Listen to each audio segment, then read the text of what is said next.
ఆ దైవనామాన్ని స్మరించుదాం, స్తుతించుదాం, ఆరాధించుదాం.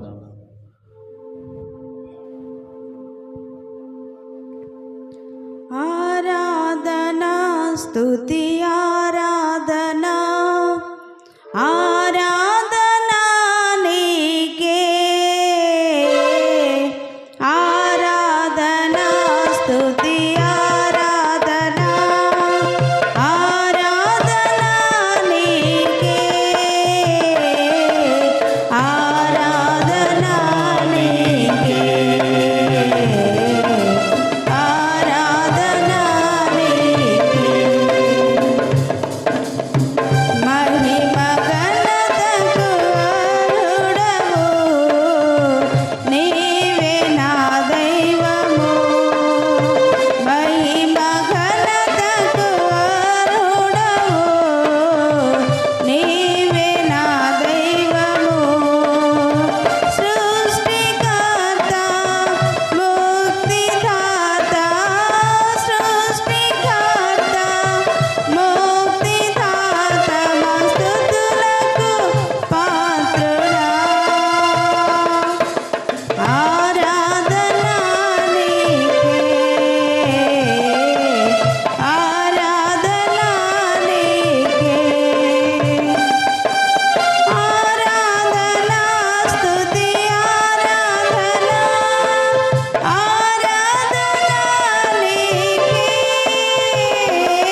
యేసయ్యానికి వందనాలు తండ్రి. గత గడిచిన దినమంతయు గడిచిన నెలంతయు కాచి కాపాడిన యేసయ్యాని స్తోత్రాలు. అవును తండ్రి, ఎన్నో అద్భుత కార్యములు ఆశ్చర్య కార్యములు చేస్తున్న దేవానికి స్తోత్రాలయ్యా. గొప్ప దేవానికి స్తోత్రాలు తండ్రి. దినమును ఈ సమయమును చూడలేక ప్రభువా ఎందరో ఈ లోకాన్ని విడిచి వెళ్ళి ఉన్నారు, కానీ మమ్మల్ని అందరినీ సజీవ లెక్కలో నిలబెట్టి తండ్రి నీ సన్నిధిలో చేర్చినందుకు నీకు స్తోత్రాలు. ఎన్నో ఇరుకులు, ఇబ్బందులు, శోధనలు, అనారోగ్య పరిస్థితుల్లో ఉన్నప్పటికీ తండ్రి మీరు ఆరోగ్యంనిచ్చి ప్రతి ఒక్క సమస్యలను తండ్రి మీరు తోడుగా ఉండి ముందుకు నడిపించినందుకు నీకు స్తోత్రాలయ్యా. ఈ దినమున ప్రభువాని సన్నిధిలో చేరి అయ్యా మా విన్నపములన్నీ విలపిస్తూ ఉంటుండగా నీ మీరు సహాయములు దయచేయండి. అనేకమైన మేలులు చేస్తూ వస్తూ ఉన్నారయ్యా తండ్రి నీ స్తోత్రాలు. వాటిని మరిచిపోకుండా ప్రభువా నిన్ను స్తుతించేవారముగాను నిన్ను గణపరిచేవారముగాను ఉండుటకు మీరు సహాయమును దయచేయండి తండ్రి నీ స్తోత్రాలు. వచ్చిన ప్రతి ఒక్క బిడ్డను దీవించండి తండ్రి. ఇంతవరకు ప్రభువా పాటల ద్వారా నిన్ను మయంపరిచినాము అయ్యా. వాక్య భవనాలకు వెళ్ళుటకు ముందుగాను తండ్రి ఆరాధన చేత మా హృదయంను సిద్ధపరచుకొని ఉంటుండగా మీరు సహాయమును దయచేయండి దేవాని స్తోత్రాలు. ఈ దినమున ప్రభా మీరు ఏ మాట అయితే మాట్లాడబోతూ ఉంటున్నారయ్యా, ఆ మాట ద్వారా తండ్రి మా జీవితాలను మా కుటుంబాలను మార్చుకునే కృపను మాకు దయచేయండి తండ్రి నీ స్తోత్రాలు. పరిశుద్ధుడైన తండ్రి నీకు స్తోత్రాలయ్యా. ఇంతవరకు మీరు తోడుగా ఉన్నందుకే నీకు స్తోత్రాలు చెల్లిస్తూ ఉంటున్నాను. ఇక ముందు కూడా నీ కృపను కాపుదలను మా పైన ఉంచి సంరక్షించి కాపాడమని, వచ్చిన ప్రతి ఒక్క బిడ్డను దీవించి ఆశీర్వదించమని, చేసిన ఈ ఆరాధన అంతటి ద్వారా మీరు మహిమ పొందుకొనుమని యేసయ్య పరిశుద్ధ పుణ్యనామమున ప్రార్థించి వేడుకొని అడుగుచున్నాము తండ్రి. ఆమేన్.